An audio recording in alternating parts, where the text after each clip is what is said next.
Baby Moses was not safe, so his family hid him in a basket. The princess found the baby floating in his basket.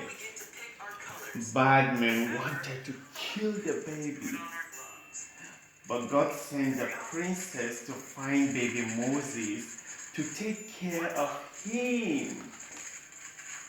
When Moses grew up, he took care of sheep. Meh, meh, meh. One day, he saw a bush on fire, but the bush didn't burn up. God talked to Moses from the bush. He said, "Lead my people out of Egypt."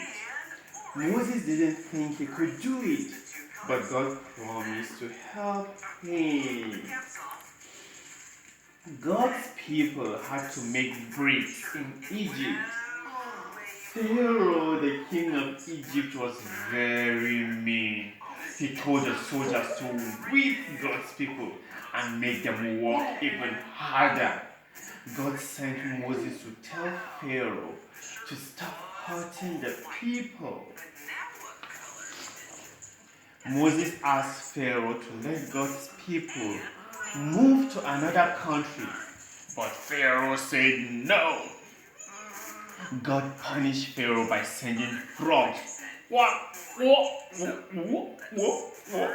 and flies into every Egyptian home. Pharaoh still wouldn't let God's people go, so God said, the oldest son of each Egyptian family would die.